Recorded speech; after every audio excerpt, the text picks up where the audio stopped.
నల్గొండ జిల్లా విద్యాధికారి రాసలీలలో విద్యార్థులకు బుద్ధులు చెప్పాల్సినటువంటి డీఈఓ ప్రేమాయణం నడుపుతూ మొదటి భార్యకు కోర్టులో విడాకుల కేసుపై నడుస్తుండగానే దొరికిపోయిన వైనం. డీఈఓ భిక్షపతి 2 ఏళ్ల పూజారి అవతారం ఎత్తిన భిక్షపతి భార్య ఉండగానే మరో మహిళతో వివాహేతర సంబంధం పెట్టుకుని డీఈఓ భార్యకు తెలియకుండా ప్రియురాలితో ఉండగా డీఈఓ భిక్షపతిని రెడ్ హ్యాండెడ్ గా పట్టుకున్న భార్య. కొంతకాలంగా కోర్టులో నడుస్తున్న భిక్షపతి దంపతుల వివాదం.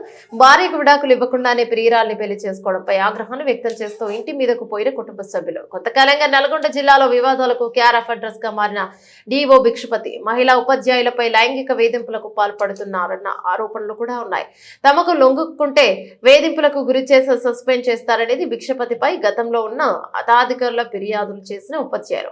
రాజకీయ పలుకుబడితో నల్గొండలో ఏలుగా తిష్టవేసి గురుకుల స్కూళ్లలో టెండర్లకు అవకతవకలకు పాల్పడుతున్న వ్యవహారంపై మహిళా సంఘాల ఆగ్రహం.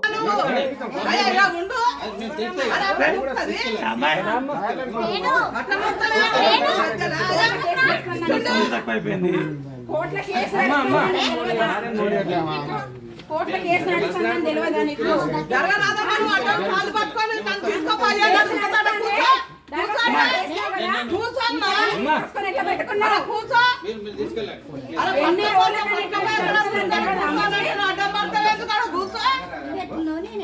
నేను ఎట్లున్నా నువ్వు అట్లా నీ కాళ్ళు మొక్కుతాయా అని ఎన్నిసార్లు చెప్పింది.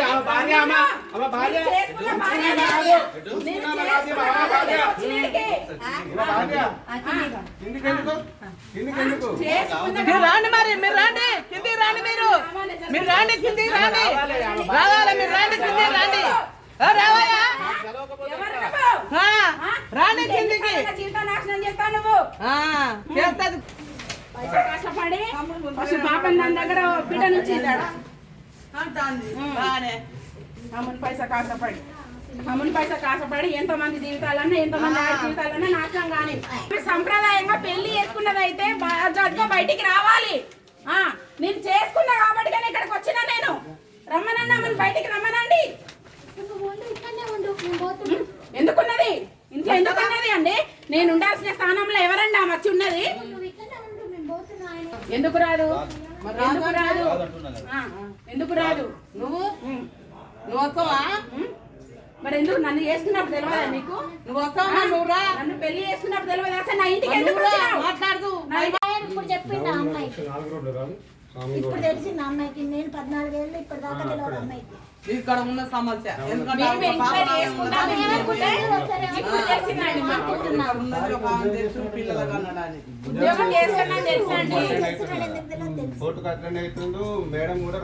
తీసుకెళ్ళు అని చెప్తా అంటే కూడా సరే నేను బయట మాట్లాడుకుంటా అని చెప్పి బయటకు వచ్చినాక నేను రాను, కోర్టులోనే చూసుకుంటా.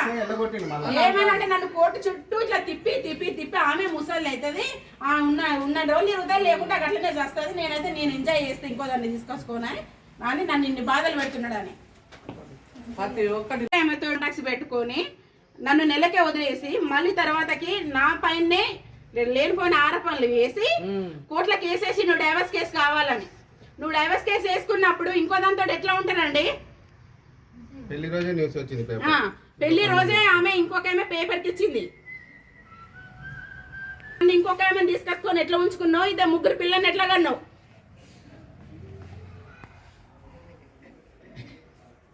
అరే నన్ను మాట్లాడుంటే అసలు భాగవతం అంతగా ఇప్పుడు బయటపడ్డదండి. ఇక్కడ ఎవరెవరు ఉన్నారని అడిగితే నేను నా ఫ్యామిలీ ఉన్నాం, నడువే ఇక్కడి నుంచి వెళ్ళి నేను చంపుతా, నేను మనసులో పెట్టి చంపిస్తా అంటానండి. చంపుతా అంటాడు. చంపుతూ రా, ఎప్పుడైతే నీ చేతిలో పోవడానికి